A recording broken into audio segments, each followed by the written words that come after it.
Good evening, everyone. It's great to see you. If you, if I can invite our panelists to take themselves off mute now as well, that would be great.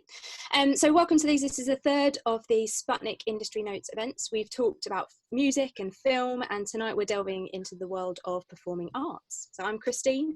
I'm part of the London Sputnik Hub, and by day I help to lead a community arts charity and a theatre company in South East London. And so in loads of ways, this is a really strange time for us to be having a conversation about live performance. It's no news to you that recently we've all been kept out of our theatres and our live performance venues in a way that I certainly had just never imagined possible. And in lots of ways, I think that means that this evening's chat couldn't be more timely. So whatever your background, I hope it will give you something to think about as a performer, as an audience member, and I'm sure that it will give you things to chew over, to inspire you, and to hopefully give us fresh hope for the world of performing arts. So without further ado, I'm going to introduce our esteemed panel. We've got three people joining us this evening. Marlita Hill, Marlita's a dancer, choreographer, organiser, author, and all-round creative. She's artistic director of Speak Hill Dance Project and runs a mentor programme for artists of faith called the Kingdom Arts Initiative. She's usually based in Los Angeles, but she's currently studying in Mississippi, where she joins us for this evening, or this afternoon in your time. Tanya Chitunhu is a Zimbabwean-born performance poet now living in Birmingham. She recently self-published her first volume of poetry called On Praise and Protest, and in 2018 she was selected by the British Council to represent the UK in their artist residency Collab Now, which was held in Mozambique. And finally, Mark Donald is an actor and educator in theatre, film and television. His credits include Ian McEwan's On Chesil Beach, the recent Four Weddings and a Funeral spin-off series, the West End revival of Julia Mitchell's Another Country, and the highly acclaimed Chekhov season at the National Theatre a couple of years ago. And Mark joins us this evening from London. So we're going to kick off before we speak with our panel by seeing a bit of their work. Charles, your big moment. So I see.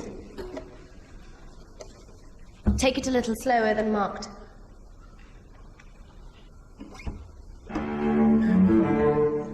Again. It's tender, like a question. It's a series of questions.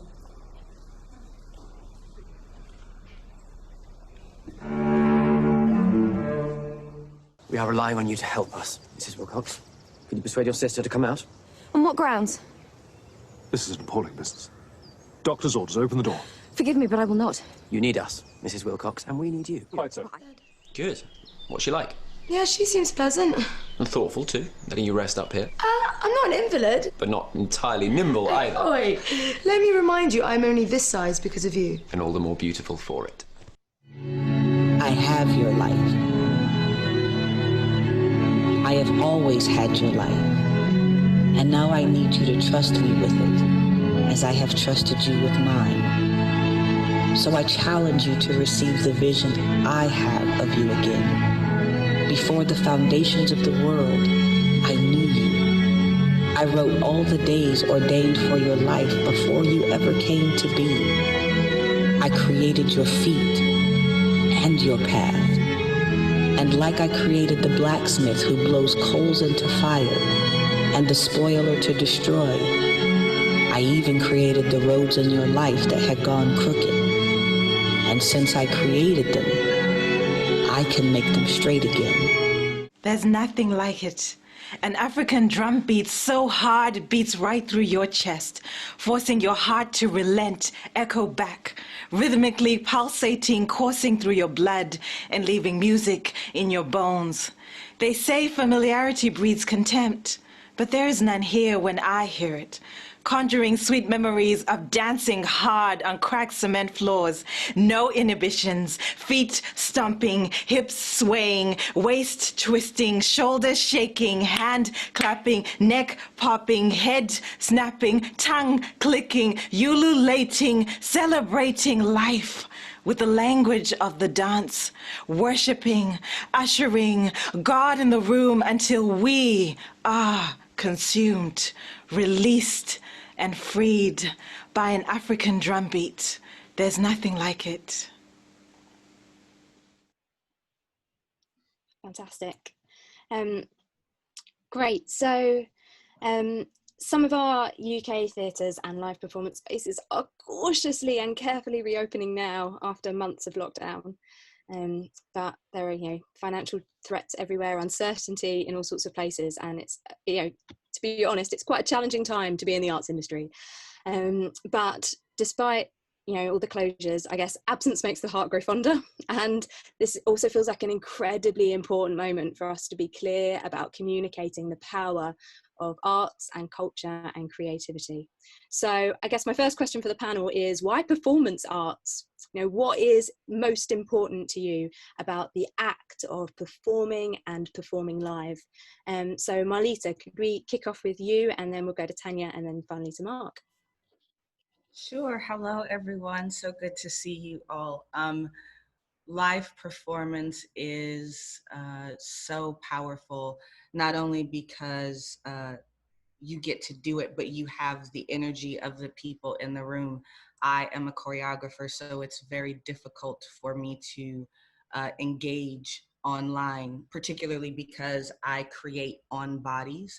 And even as a dance practitioner taking class, one of the things that has been so lovely about going online is you have the opportunity to transcend geography. So I can take class from other people, but it just doesn't replace being live in the room, hearing people breathe and feeling the energy. There's also so much visual information that I miss, not being able to see the people around me. So all of that is involved in live performance as well. There is nothing like being live in the room with people, hearing them breathe and sensing that they're there and having that connection. There is opportunity that we have to expand upon live performance out of necessity from this time, but nothing can replace actually being live in the space. Yeah, Tanya, I know when we spoke, you talked a lot about the fact you're in some ways first a poet, but you're a performance poet. Do you want to talk a little bit about what that means to you as well? Yeah, I mean,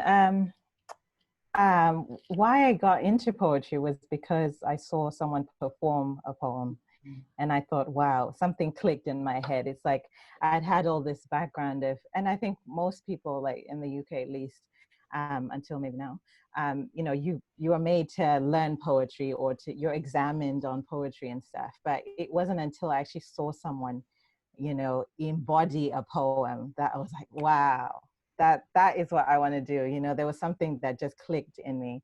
And I think, it's that idea of embodying the work. So it's like, we've done the work, I've written the piece, and there's a whole art in that, and letting it sit on the page and how it looks on the page.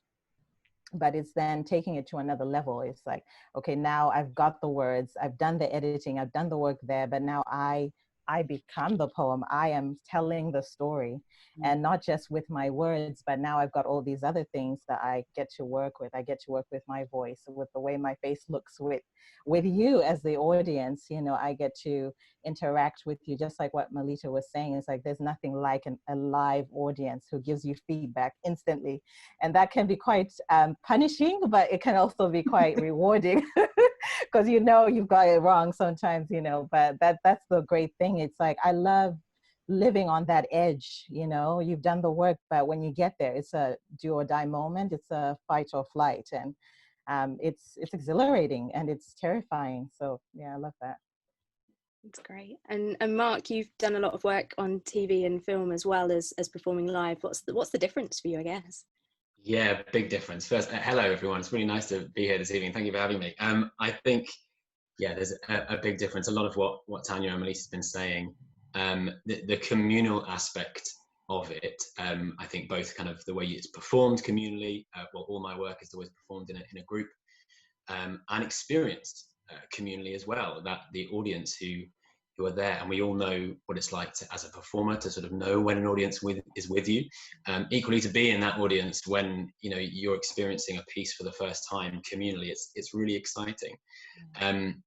I think one of the big differences for me is that everyone commits to being there.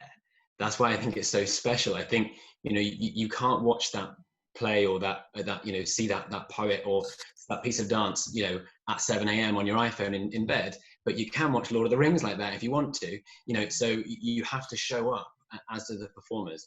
And I think that is very unique, and it really means that you have to be, dare I say, you have to be on it, you have to be good, you have to, it's hard work. And if you make a mistake, well, you try not to, you can't just wait for the light to be good or ADR that line or, do another take. I think having that audience in front of you demands the respect of being in the moment every time, every night. And it's unique and it's very exciting.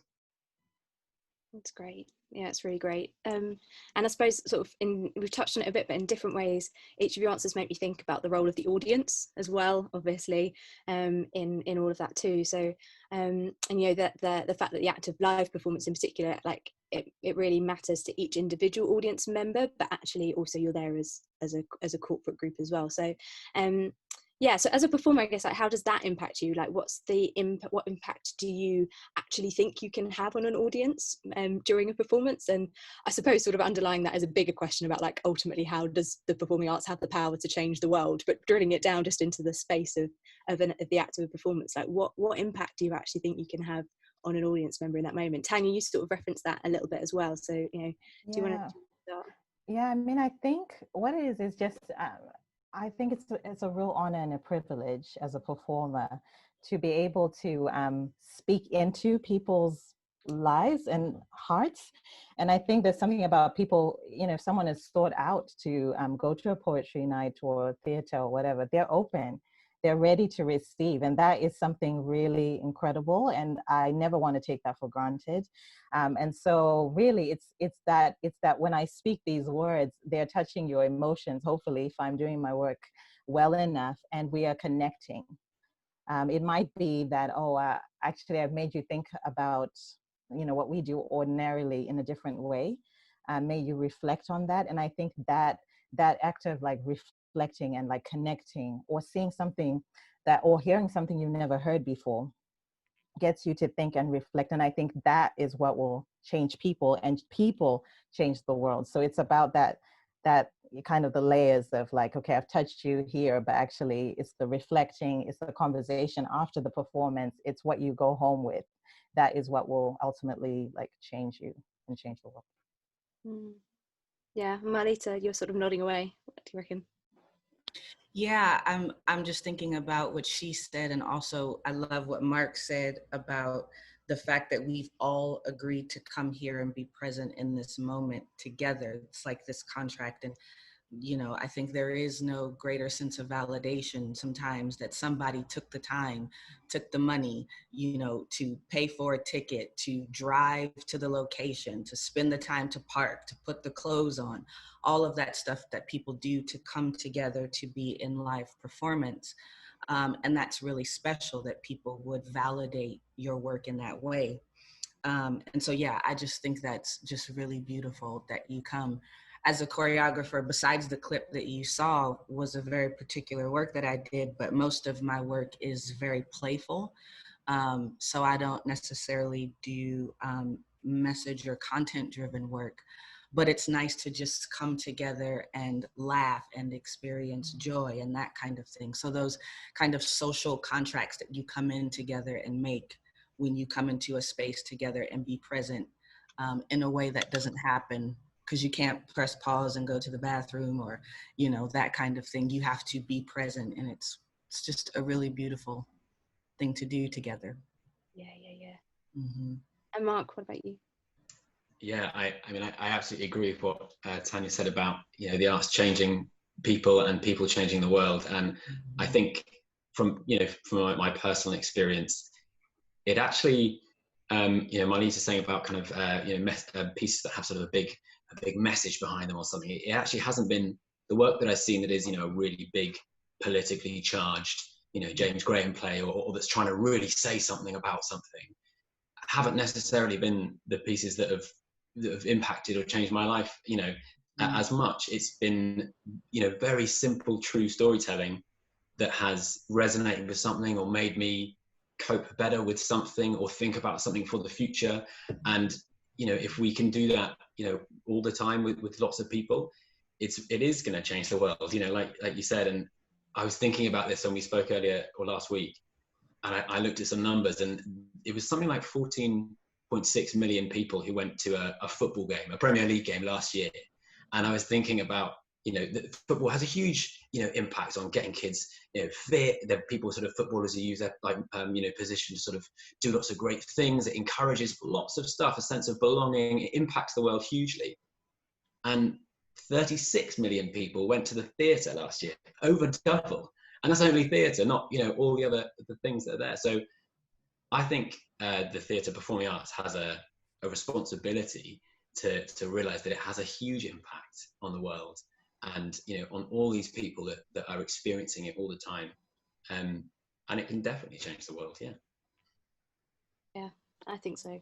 And you know, maybe there's a question then about how that opportunity to change the world connects with our faith, and an opportunity to sort of act that out, as well as one of the questions that's just come through from the audience. And do start sending some more of your questions through to Sputnik over the chat.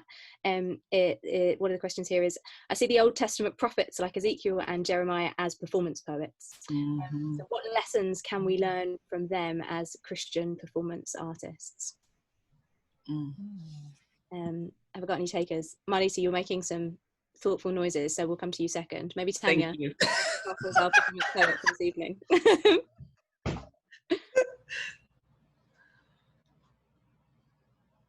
Tanya, are you happy to kick off? Oh, sorry. I thought she was fighting. Sorry. I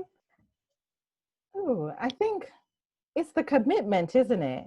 And the weight of, if you think about the old, you know, the prophets, they are literally the oracles of God. So if he says, lie down on your side, you better lie down on your side and commit to that fully, whether that's embarrassing or it's humiliating, it's exposing. And it's the same, I guess, with us, is like, you have to, going back to what Mark was saying, you have to be committed to what you're doing fully, and realizing that there is weight to it.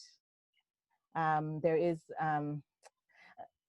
how do I say that without, there's a responsibility to that I'm fully connected to the work, and what I give to you is all everything that I can give to you in this moment.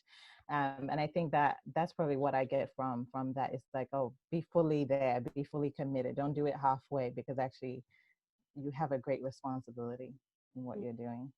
That really speaks to me personally as a very sort of heady arts administrator person. The more artists I know who are unlocking more of that, like, embodiment of something to me, the more, like throughout my life, like my professional life, the more it's teaching me about spirituality as a really totally whole thing. God's interested in all of us, and it's totally more embodied than that as well. And I think the arts is one of the ways that's, you know, acts of creativity are really unlocking that for me.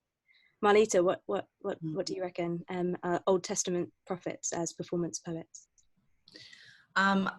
What I thought about, and I love what Tanya said in the sense of embodiment, first of all, because being a choreographer and a dancer in the church, you know, dance is often one of the last arts to be accepted because it is so embodied, and we like to be very cerebral in our faith walk. So I love that idea of thinking that God is totally encompassing with us. But what came to my mind when thinking about what the Old Testament prophets can bring us is this responsibility that we have, particularly as artists of faith. And one of the things that, you know, I always teach in the Kingdom Artists Initiative is that, yes, we are artists, but we are artists on the other side of a yes. That we have said yes to God. And in saying yes, that includes going back to the totality that Tanya was talking about. That includes all aspects of your life, even your art life. And so we have a responsibility and an accountability in our art life. Now, if God doesn't direct us to do something specific, then we can freely create. And that is just as honoring and glorifying to him. But we have an accountability as an artist who has said yes to live their life for God, to always be listening if he has something for us to do, to say, to create, and to make ourselves available for that when he needs it. And Mark? Yeah, I mean, kind of what Tanya and Marlita have already said, but I think for me, coming from an actor, that the commitment to this sort of emotive, visceral storytelling that we see throughout scripture, is something that has always landed with me. I do believe that there is a very easy, direct link between creativity and spirituality, and for me, there's a strong link between creativity and performing. So that means that there's a strong link between performing and spirituality. And I have had a lot of these kind of conversations with a lot of people who don't have a faith, and that's the majority of the people that I work with, really, as it happens in the industry that I've found. And so I think when they can see things like that threaded in the work that we do, or in our everyday life, as Marlita kind of was saying, it kind of impacts everything. Then we see that in scripture, and hopefully we see that in our life as well. Great. Yeah, sorry, my head's buzzing with many things, and I think will be for the next few days. So another question here, how can we cultivate our performance art while in lockdown? How can we nurture it? How we connect with it, nurture it, while spending time at home, and only really when we're with our household who may be not performers? And we've talked already this evening, I guess, about some of the communal act of performing as well. So are there attitudes, mindsets, or creative and playful things that you might recommend? Mark, do you want to kick off? Yeah, I think a morning monologue in the shower is always a good way to go. It's been really hard, I think it's really difficult. I found it incredibly difficult because I'm not a writer. I find it very difficult to create on my own. I thrive off being in a room with people, and it's what my training was like, and it's what all my work's been like. So whoever asked that question, I feel your pain. I have been heavily involved with lots of Zoom groups where there's a group that's reading the complete works of Shakespeare chronologically. We're almost there. And that has given, I think people have dipped in and out. And one thing that's been really interesting has been actually when people are having a difficult day, as we all have had during this crazy time, sometimes it's been what people need, to kind of join with a group of people. Even if they don't necessarily read a part, they just sit and let the words kind of wash over you. I think staying creative in your kind of I think knowing that who you are is the key thing. This happens a lot of time as an actor when you're out of work. You can suddenly feel like you're not an actor, Right. but or whatever you are doing, but you are. And so I think this is just an extended period of that, when it's hard to stay hold of who you are, but you can and you should, and it won't always be like this. Mm-hmm. Yeah, Marlita, what about you? Any practical tips? As I was listening to Mark, what came to mind is for us to remember that our creative process is much more than the actual doing, that our creative life. So for me as a choreographer, that means I can be studying other choreographers. I can be looking for composers. I might not be able to create a whole dance, but there might be some things that I can put together, some small phrases that I can do in my living room and record them.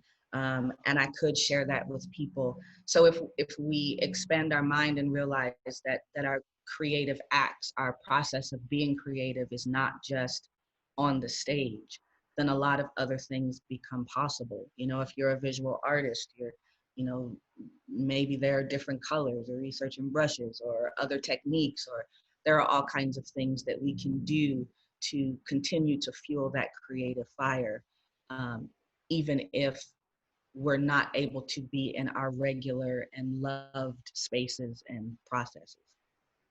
Yeah.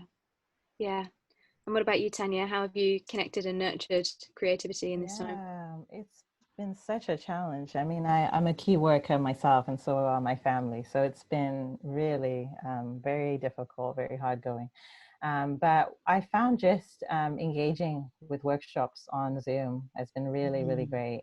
So that's just another way, of just keeping in contact with it. And it's been really, really good. I've been so encouraged by those workshops, and because you have other poets there as well sharing work. Okay, it's a little bit different, but it's still connecting with work, and also just reading, just taking in art, taking in life. That is really, by the time you write the poem, you've already, I mean, you've soaked something in, you've thought about something. And so, like, for me, like what Marlita is saying is that it's not just about the stage, it's really about remaining open. I think that's quite tricky in a time like this, because like for me, I found myself trying to, like, kind of shutting down in a way. But then, as I read, as I take in art, as I do workshops, I'm opening up again and being more able to receive. I don't know if it's going to result in a piece of work at the end of lockdown kind of thing, but hopefully I'm open. I'm open. Yeah. And yeah, and there's a lot about everything that I guess we've talked about that's shifting a lot of our world, inevitably more and more digital, but a more and more sort of outworking of a lot of what we talked about becoming sort of more virtual or digital as well. So we've got a couple of questions here about that. So one question is, like, how much should performance artists adapt to an increasingly digital reality, and how much should they stand up for and fight against, and fight for face-to-face connection at this time?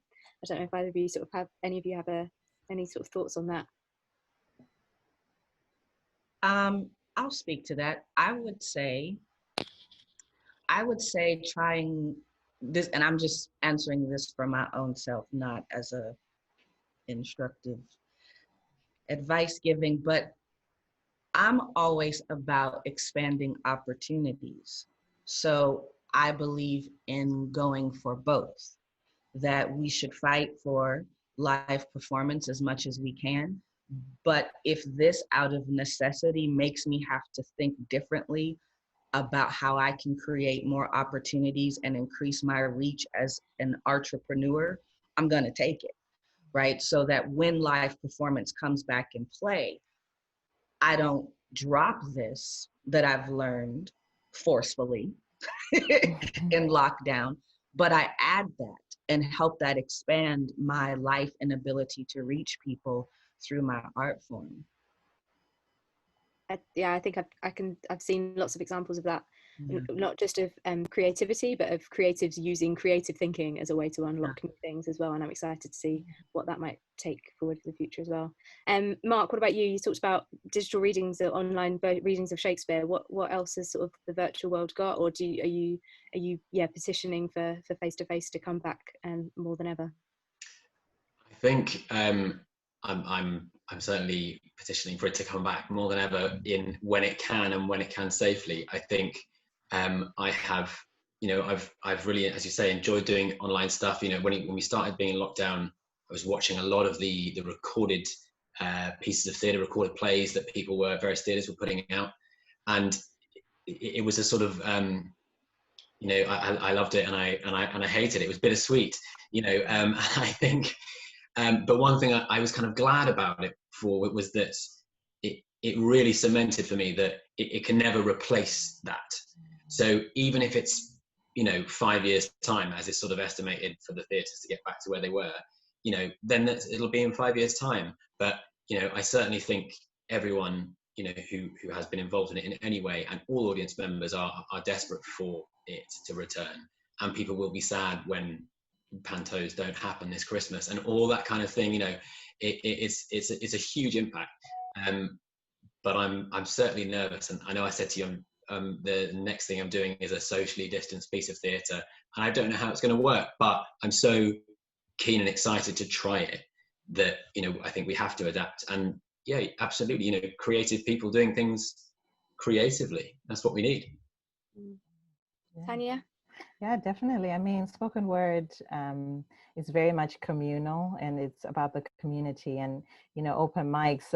It's about that atmosphere. You can't recreate that online, as much as we try to, and you can't replace that. But at the same time, like what Marlita is saying, there is an opportunity to, yeah, to rethink what does it mean to perform. And actually, spoken word has thrived with digital. Lots of people have gotten their name out there on YouTube and going viral and all of that. So I think it's definitely on the cards, and it's already happening, to be honest. The Insta poets, all of that stuff. So, but I think it's not either or, it's and. So yeah. Great.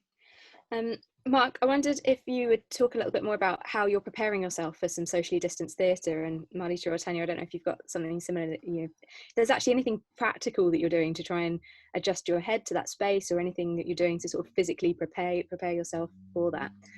Yeah, how are you preparing yourself? Yeah, it's Romeo and Juliet, and so we're sort of trying to figure out how you do that with nobody touching anyone or holding hands or ever kissing. So it's going to be interesting. I think in terms of sort of, yeah, obviously, what you can do to prepare for it, it almost very little. The rehearsal process is going to be quite, it's been on Zoom so far, and then we're going to get into it in person. I hope what we felt as we've been rehearsing is that the audience are going to be so on board already that that half the work's done for you. You're not, I think, with where we'll go for a while now, is not trying to convince people that so and so is, they are actually holding hands, or they are actually in the same room, or they're not 2 meters away. They can be 2 meters away, and that's fine, because we're all accepting of that.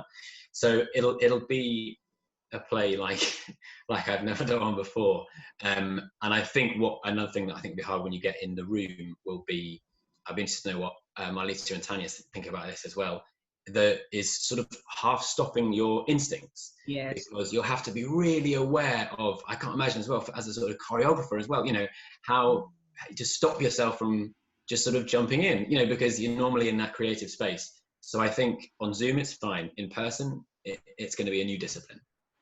Yeah, Marlita, I was wondering, as a choreographer, would you sort of be able to speak to that act, and just even how you're having to sort of rethink or reimagine what things might look like in the future? Can I just be honest? It makes me want to go to sleep. I don't want to think about it. It makes my head hurt. I am in my last year of graduate school, so I actually start my thesis work in 2 weeks. So I have to create a 30-minute concert. And I'm just trying to get better at choreography. I don't want to have to reinvent process. I'm just being honest. I'm not really excited about having to do this. And I love what Mark said about the biggest thing about fighting instinct. I am a very physical person. And sometimes as a choreographer, it is hard to just say something. It's much easier to put your hands on a dancer and just adjust them. Do you know what I mean? Luckily for me, partnering or physical touch is not a huge part of my choreography, because I like to work more so architecturally.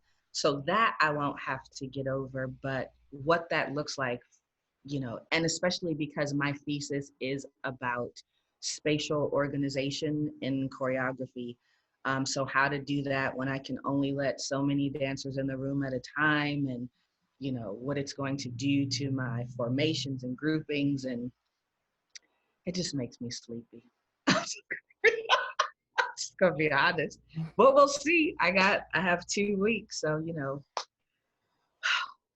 we're creatives. We'll make it work, but definitely not looking forward to it. And Tanya, anything else to add? No, not really. I mean, yesterday I logged on to an open mic, and it was interesting. I mean, it's still good because the words are there, but it's different, because everybody's reacting in their own space, and you don't get that feedback. So it's gonna be interesting. But I think I just have to start doing it. As much as I don't like it, I think it's just about turning up and doing it anyway. And in a way that forces me now not to rely on the audience or their feedback. It's literally me doing it in faith and just standing there and giving it. I mean, obviously you do get feedback on, you know, on chats and stuff like that, but it's like, yeah, it's just a different way of doing the work. Great. One of the questions that's popped through is a really articulate version of something I was trying to work out how to ask you guys as well. So I'm just going to steal all the words from this. But have you ever found that embodying a character or a poem or a story or anything has changed your own view or your opinion in some radical or unexpected way? Mark, can I kick off with you as our actor performer in the room? Yeah. Has it changed me in any way? Yeah, or changed your opinions, maybe, I don't know, your sort of your outlook. And I like the sense of it, the question sort of thinking about the radical, like what the power, not just of performance for an audience receiving that, but you as a performer actually being changed by a character. Yeah, definitely. I think I've seen, particularly when you play a part for a long time, the longest I think I've played a part for is 8 months, but I think, you know, if you're embodying that world day in, day out, you know, you have to get fully involved and fully invested in it. And I think I'd probably say the most interesting thing has been the way my attitude towards characters that I've either played or been in relationships with on stage has changed, and my views on them and opinions on them have changed over the months. Because it's very easy to see a play or see a piece and just you experience it once and you walk away, and they can change you in a certain way, and that's great. But I think when you learn that, you know, over the course of those months, your views change a bit, and then you think this, and then you think that, and you know, that is just a normal life lesson to learn about how, you know, your own views change, you change, you know, all the relationships and friendships you have change as well. So I think, yes, there have been certain moments where I've learned lots about, you know, a certain area or a certain subject, and that informs your work. But I think more it's been about how I relate to the characters I'm playing the older I get, and the more three-dimensional they become. And yeah, that I think makes it a more exciting work. Can you think of an example? It'd be sort of really fascinating to hear if there's a particular character that stands out. Yes, so probably I'd say in a play that I did a play for about 3-4 months, and then we had a little gap, and then it transferred and we did it again. And when coming back to it, it was a play set in a private school in the 1940s, and it was all about it's about various things, but huge kind of thing kind of running throughout the whole thing was to do with sort of lots of political views and your upbringing and how that influences you, and how people can just sort of sit on one track for their whole life without really questioning things.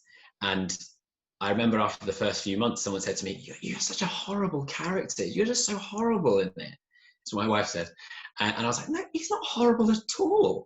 And you know, I kind of really pleaded my case. And then when it got to the end of the run, about sort of 3 months later, I went, no, he's horrible actually. And it really sort of flipped my view of it completely from polar opposites. And I do think you have to try and like a little bit about people you play, but it really flipped me. And I think it made me realize that I need to be far more open to people who my gut reaction might be, you're horrible or you're not, you know, in that view or that belief. Because 3 months later, you might be okay with it. Interesting. Marlita, is there anything that you've ever, characters you played or anything you feel you particularly embodied that's really changed your opinions or brought something, a new radical perspective? It was interesting because when I first heard the question, I thought, well, I don't really do character-driven work.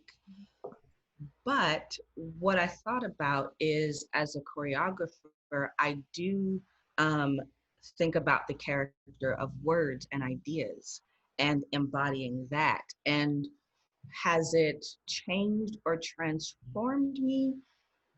I think more the process changed or transformed me than embodying this word or character, but it revealed to me something that was really central to my process. I like bringing alive the character of words and ideas, or, how do I embody this idea of weight and all of the different ways that something just as benign or simple as shifts of weight can communicate through metaphor and ideas. And the way that I play with this idea of weight can make people think of different things that I didn't even think about, or could spark memories. That I really love, that when I take very just simple things and amplify that through my body or through bodies, that it has the ability to communicate beyond me or to spark ideas or introspection or reflection beyond me. That's something that I think is really powerful, and I'm very humbled by the opportunity to do that. Again, could I sort of press you for an example? Is there a particular part of that, or even particular words that you felt you've really sort of chewed over in your work that have been helpful in that? Yeah, so there's one piece that I created called Holy Shift with an F. It's called Holy Shift. And I loved it. And it was very difficult for me to find my place as a choreographer, because I was like, I don't make about driven work. And that was hard. And sometimes I joke and say, my whole MFA, kind of tenure is about me trying to figure out how to academically say, I like this music, it feels good, I want to dance to it, and that's all I got. Like, how do I say that academically in an intelligent way? But I realized that my work is very much about something. So Holy Shift was, talking about, it was a time that was shifting seasons in my life and career. I was leaving my job as a high school dance teacher and going into a next season. And it was about this feeling of like, holy shit, a play on words about this feeling that I felt. So, the ability to take those ideas and embody them in physical movement in a way that people didn't know what I was thinking when I created it. They didn't know what I was talking about, but they could feel and sense and kind of pick up on certain parts of what I was feeling or going after. So yeah. Yeah, that's great. I sort of sense with that, and Mark talking about like living in the character over a period of time, you sort of get that sense of both. It's kind of an act of meditation, isn't it, as well, in that when you're living with something for over a period of time as well. And it's a real opportunity to sort of really sort of dwell in a different idea or space. Tanya, have you got any other thoughts? No, I mean, yeah, it's interesting. Like, I don't think there's a poem that's changed me necessarily, my own work changing me. I mean, I think maybe the writing process changes me in a sense, but also looking back at, because sometimes when you have like a collection or whatever, you're doing it all the time. So you have to make it interesting for yourself and finding ways to make it alive for you, and recognizing that the audience don't know the work. But maybe you've done it 100 times. Like, I've got a poem called My Africa that I literally need to retire. I don't do that poem anymore because I've done it so many times. But yet, that was the one poem that people really loved, especially if they're from Africa. They really resonated. And I put that on YouTube, and, lots of people, I've gotten so much feedback about that one piece. But now looking back at it, I'm like, it was so raw, and I could have edited it more. Now having grown in my performance and in writing, I'm like, oh, but actually I love it, but I've changed, and my relationship to it has changed. And so it's like, if I have to do it again, okay, I have to find another way in to that piece, because it's been done. It's over, you know what I mean? But yeah, that's the challenge. Is like, if you're doing the same work over and over again, how do I keep it exciting for me as much as it is for the audience? Great. Yeah. We had a question earlier on, sort of specifically for you, Tanya, about how did it feel for you to have your first book published? Now, am I right in thinking that you self-published? Is that? Yes, with Sputnik. So could you sort of Thank tell you, us a bit Johnny. about what was that like?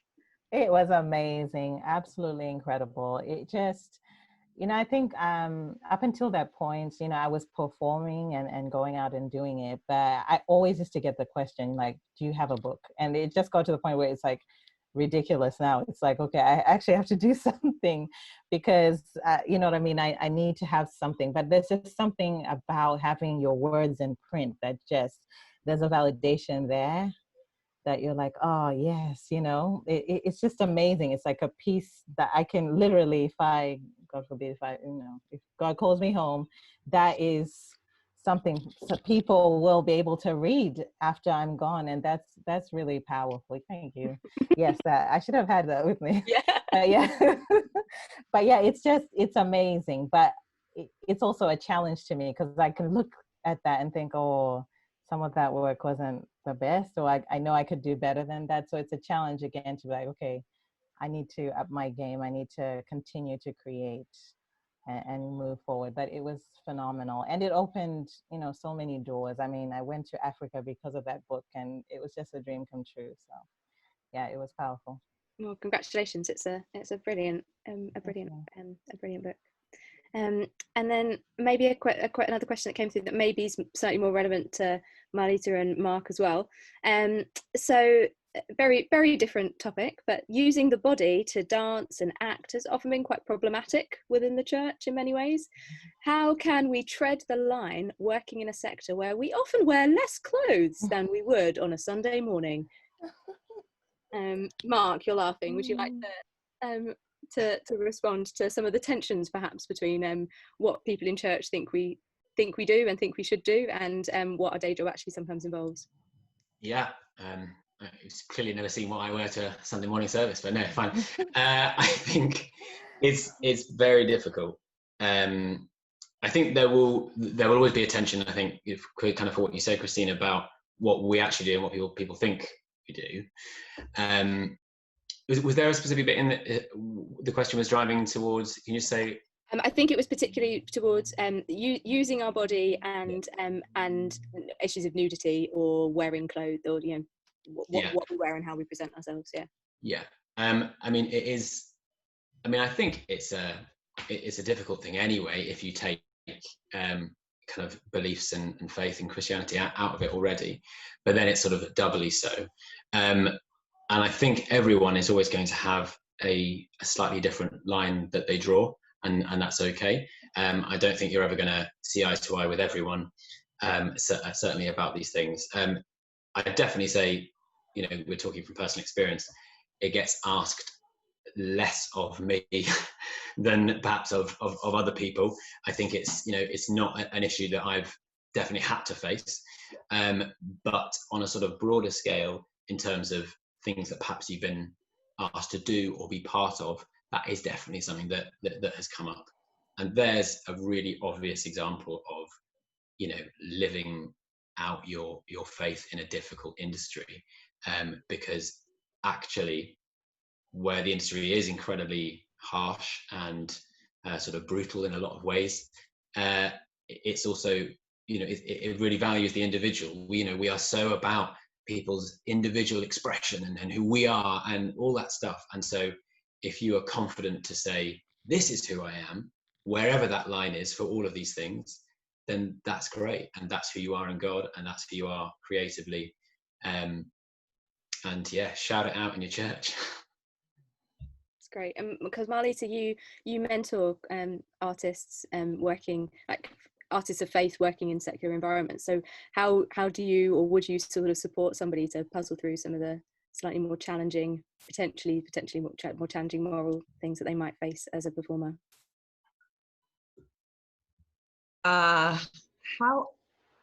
honest and raw do you want me to be in this answer? Really, really honest. 2 ways. Okay, I'm looking at Phil. He gave me the thumbs up. All right.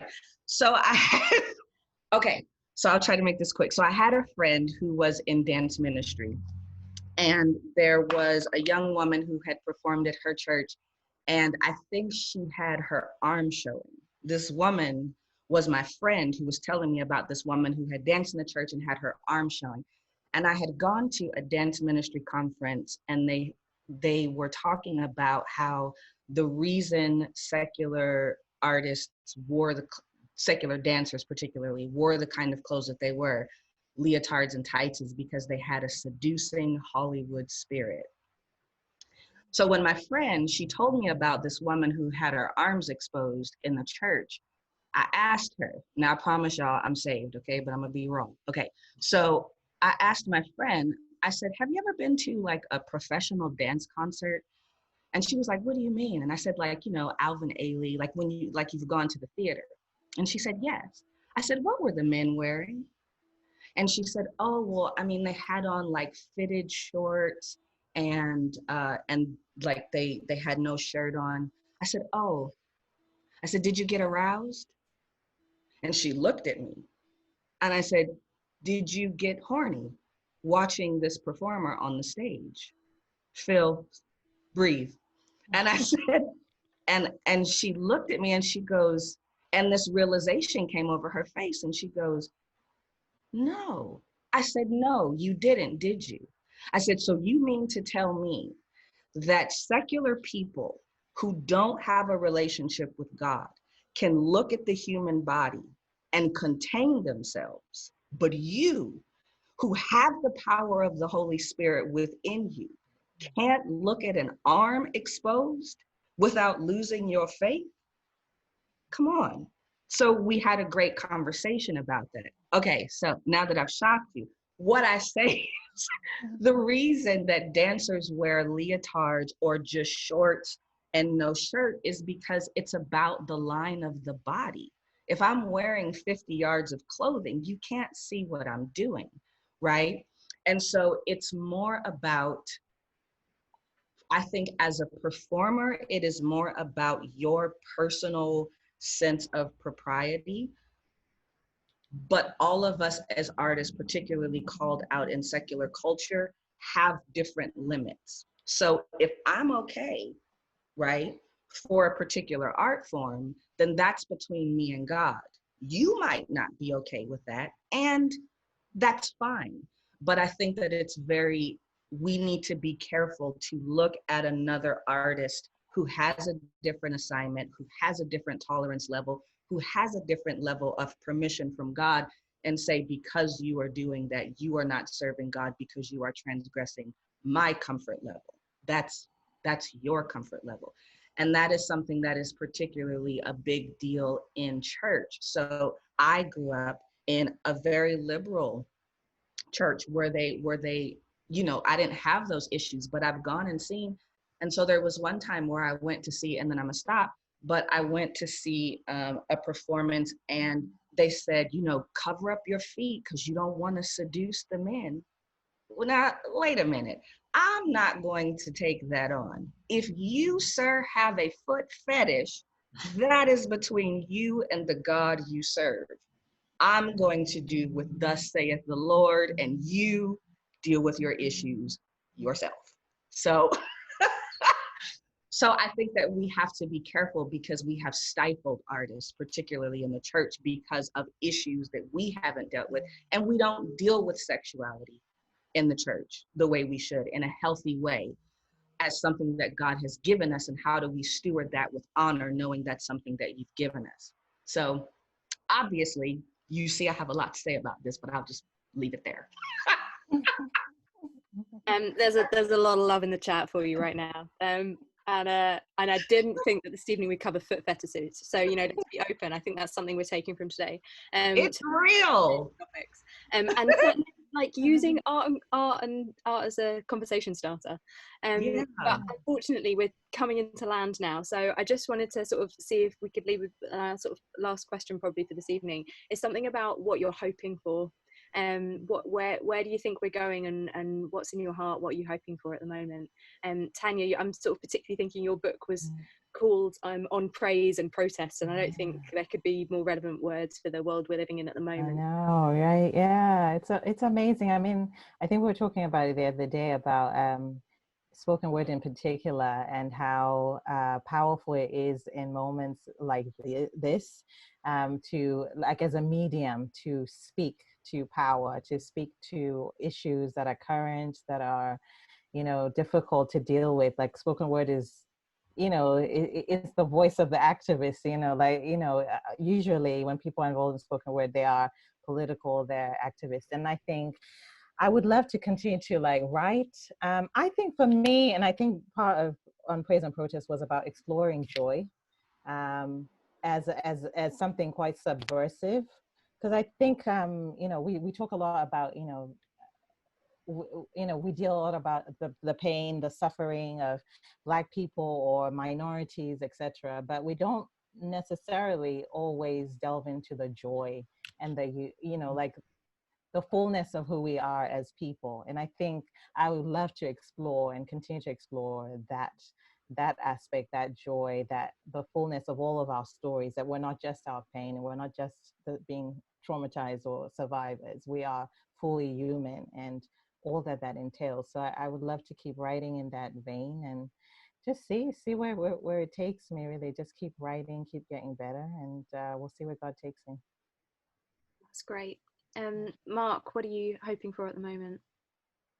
I think I'm hoping and praying that in the next kind of season, however long that is, that the government wakes up to the importance of the performing arts and treats it with respect, and that the big leaps forward that we've made in opportunity and diversity and all of these things don't get stifled and go back to where they were, because I think there's a danger there that over the next few years that people will disappear and it will become not the place that it was when we stopped in March. So yeah, I'm hoping that we get the help and respect that we need, and it drives forward to an even better place.